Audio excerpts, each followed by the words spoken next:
Assalamualaikum warahmatullahi wabarakatuh. Selamat pagi, selamat berjumpa kembali dalam mata kuliah Pendidikan Pancasila. Pada bagian ini, kita akan melanjutkan pembahasan mengenai bagaimana Pancasila menjadi dasar negara Republik Indonesia. Dari slide 2 sampai dengan slide 6 berisikan berbagai pandangan tokoh terhadap 5 teori tujuan negara yang sudah kita pelajari pada video sebelumnya. Nah, kalian semua dipersilahkan untuk mencari tokoh lain yang mengemukakan teori tujuan negara dan tambahkan komentar terkait dengan beberapa pandangan tokoh yang sudah tertuang dalam slide 2 sampai dengan slide 6.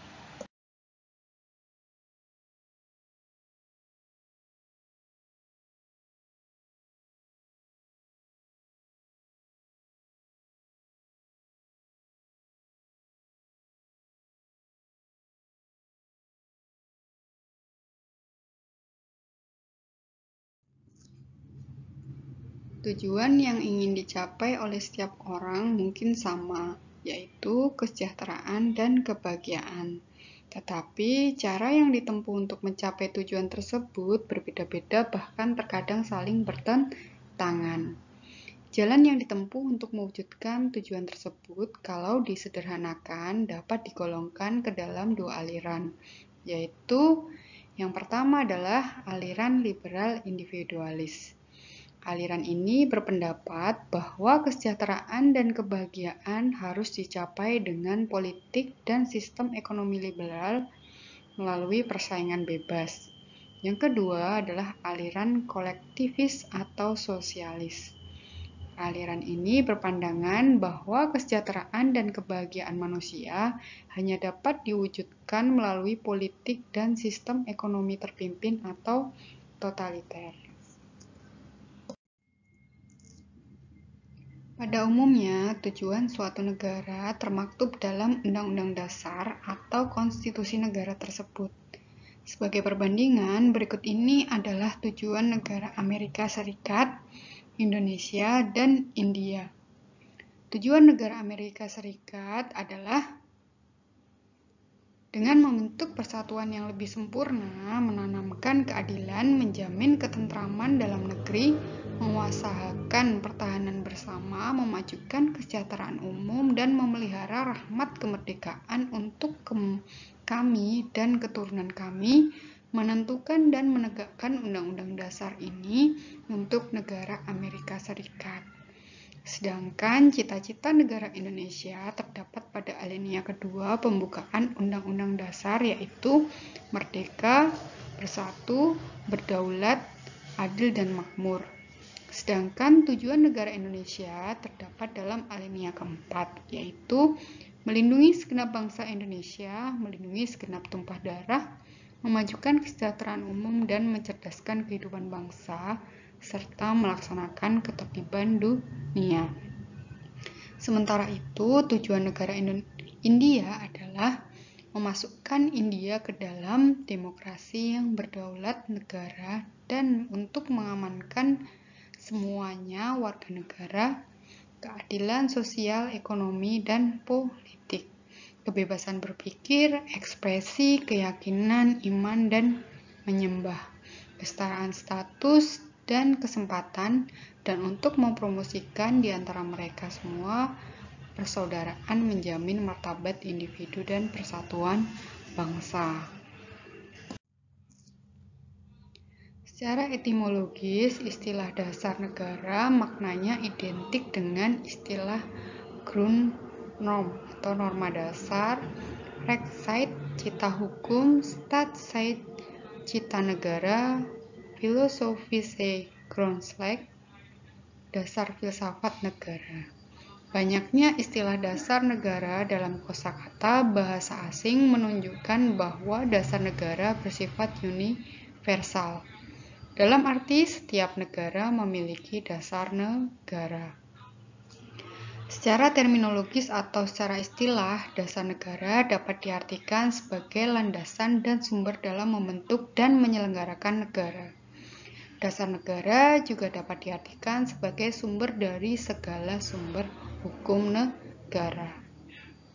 Secara teoretik, istilah dasar negara mengacu kepada pendapat Hans Kelsen, disebut a basic norm atau Grundnorm. Norma dasar ini merupakan norma tertinggi yang mendasari kesatuan-kesatuan sistem norma dalam masyarakat yang teratur, termasuk di dalamnya negara yang sifatnya tidak berubah. Dengan demikian, kedudukan dasar negara berbeda dengan kedudukan peraturan perundang-undangan karena dasar negara merupakan sumber dari peraturan perundang-undangan. Implikasi dari kedudukan dasar negara ini, maka dasar negara bersifat permanen sementara. Peraturan perundang-undangan bersifat fleksibel dalam arti dapat diubah sesuai dengan tuntutan zaman.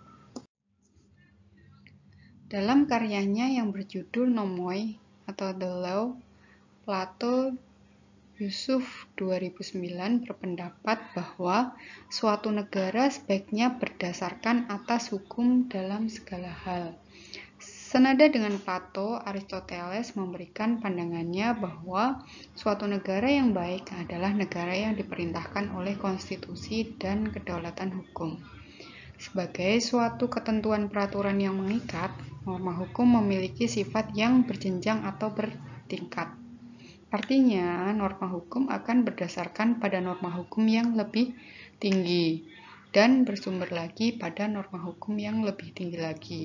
Demikian seterusnya sampai pada norma dasar atau norma yang tertinggi dalam suatu negara yang disebut dengan Grundnorm. Prinsip bahwa norma hukum itu bertingkat dan berjenjang termanifestasikan dalam Undang-Undang Nomor 12 Tahun 2011 tentang pembentukan peraturan perundang-undangan yang tercermin pada pasal 7 yang menyebutkan jenis dan hierarki peraturan perundang-undangan, yaitu sebagai berikut. 1. Undang-Undang Dasar Negara Republik Indonesia tahun 1945. Yang kedua, ketetapan Majelis Permusyawaratan Rakyat. Yang ketiga, undang-undang atau peraturan pemerintah pengganti undang-undang. Yang keempat, peraturan pemerintah. Yang kelima, peraturan presiden. Yang keenam, peraturan daerah provinsi. Dan yang ketujuh adalah peraturan daerah, kabupaten atau kota. Sebagai penutup pada pertemuan kali ini, dapat disimpulkan bahwa dengan mengkaji Pancasila sebagai dasar negara, diharapkan mahasiswa sebagai warga negara dapat memahami dan melaksanakan Pancasila dalam kehidupan sehari-hari, dimulai dari kegiatan sederhana yang menggambarkan hadirnya nilai-nilai Pancasila tersebut dalam masyarakat. Misalnya saja, masyarakat selalu bahu-membahu dalam ikut berpartisipasi membersihkan lingkungan, saling tolong-menolong, dan menjaga satu sama lain. Hal tersebut mengindikasikan bahwa nilai-nilai Pancasila telah terinternalisasi dalam kehidupan bermasyarakat. Demikian penutup dari saya. Sampai ketemu lagi dalam pertemuan selanjutnya. Sampai jumpa dan tetap semangat. Wassalamualaikum warahmatullahi wabarakatuh.